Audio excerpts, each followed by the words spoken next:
Today we are going to look at a list upon which no driver wants to find themselves. Some of these suspensions lasted only a couple of weekends, but a lot of them took a significant chunk out of a driver's career or ended their career altogether. So let's take a look at almost every driver ever banned from NASCAR, and believe me, some of these will surprise you. Chris Turner.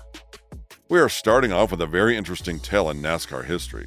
Curtis Turner, similar to pioneering drivers like Junior Johnson and Lee Petty, was deeply entrenched in the sport, and his roots trace back to his early years, supposedly starting to run moonshine for his family at a mere 10 years old, evading capture by outpacing local law enforcement, and it was during these escapades that Turner developed a fervent passion for fast cars.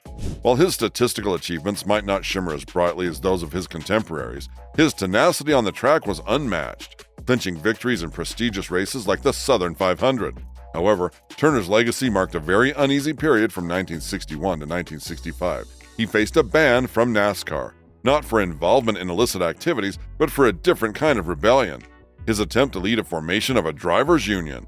As the union's proponent, Turner advocated for broadcasting rights and fair retirement benefits for all NASCAR drivers. In response, Big Bill France, the figurehead of NASCAR, issued a stern warning, threatening lifetime bans for any driver associated with the union. But even with these warnings, Turner stood firm, leading to his expulsion from NASCAR for 4 years. Amidst the backdrop of NASCAR grappling with the loss of prominent drivers like Fireball Roberts and Joe Weatherly, the organization found itself in dire need of high-profile talent.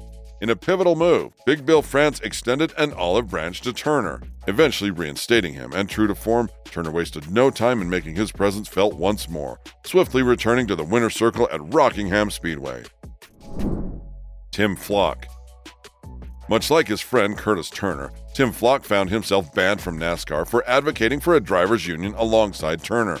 However, unlike Turner, this suspension marked the end of Flock's career as a NASCAR driver, although he would later be reinstated in 1966.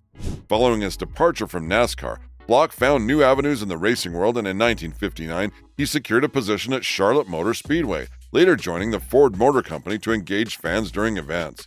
Despite his absence from NASCAR races post-ban, Flock continued to compete in other organized racing leagues. Steve Seligman. Steve Seligman was a struggling NASCAR driver in his time, failing in many of his attempts to qualify for NASCAR Winston Cup Series races. He was able to find some legging in the ARCA Menard Series, though, and even scored a best finish of 11th at Atlanta in 1987. Any hopes of a NASCAR career were cut short in 1997, however, as a significant amount of cocaine was recovered during a police raid at his race shop.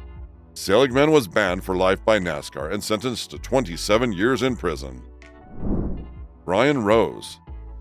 Brian Rose emerged as a promising NASCAR talent, but unfortunately, his journey was filled with struggles with drugs and substance abuse, which overshadowed his potential. After making waves on the short tracks of Tennessee, Rose secured a significant opportunity with Bobby Hamilton Racing, one of the premier teams in the Truck Series at the time, and his highlight came with a career-best fourth-place finish at the season-opening Daytona race in 2002. Maintaining his tenure with the team until his release around the midpoint of the season. Subsequently, Rose continued racing for Billy Ballou Motorsports and Rick Ware Racing to conclude the year.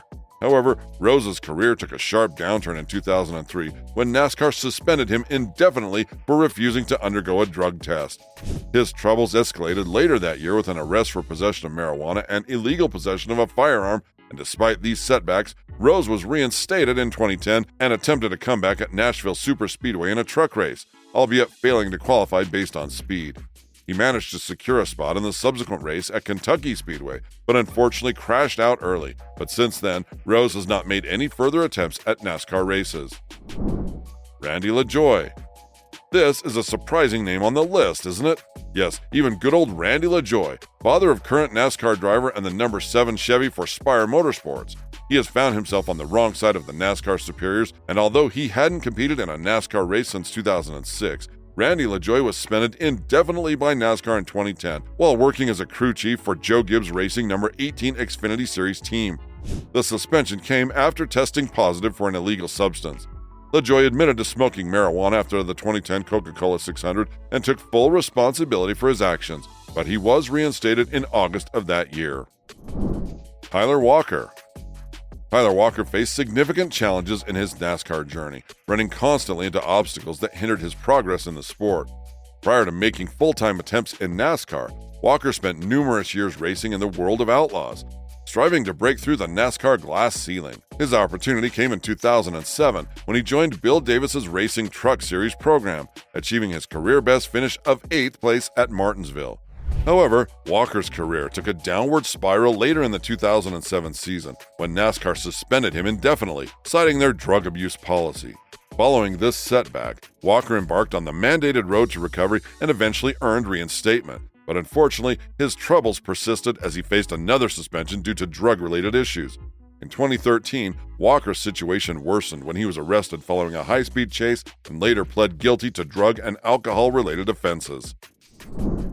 Jeremy Mayfield. This is one of the most interesting stories today, albeit controversial. Mayfield initially rose as one of the brightest talents in the sport, showcasing his skills with Penske Racing behind the wheel of the number 12 Mobil 1 Ford. However, his journey took a turn when he transitioned to Evernham Motorsports, where tensions began to simmer. In an actually sad turn of events, Mayfield made controversial remarks about team owner Ray Evernham and emerging star Aaron Crocker, leading to strained relations within the team and his eventual release.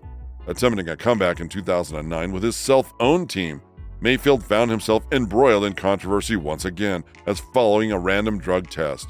He tested positive for Adderall, which he admitted taking for his ADHD, and this admission resulted in a suspension.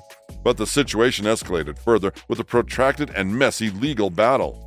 Ultimately, Mayfield faced a lifetime ban from NASCAR. Despite this setback, Mayfield continues to pursue his passion for racing, occasionally competing in late model races across the country. Kyle Larson. Kyle Larson's infamous slur incident, which reverberated globally, unfolded amidst the 2020 COVID-19 pandemic hiatus in NASCAR. During an iRacing stream, Larson uttered a racial slur, causing an immediate uproar and prompting his swift exit from the iRacing Invitational event. And after that, when the 2020 NASCAR season resumed, his team at the time, Chip Ganassi Racing, terminated his contract, and NASCAR imposed an indefinite suspension of the erstwhile driver of the number 42 car. Following a period of rehabilitation, Larson earned reinstatement and found a new home at Hendrick Motorsports, and together they achieved remarkable success, which reached its peak by clinching the 2021 NASCAR Cup Series title. Derek White.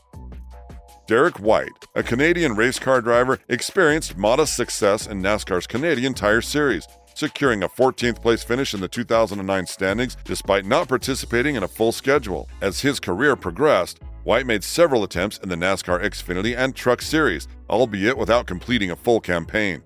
His NASCAR Cup Series debut came in 2015 when he drove the number 33 car for Circle Sport Racing, finishing 39th at New Hampshire.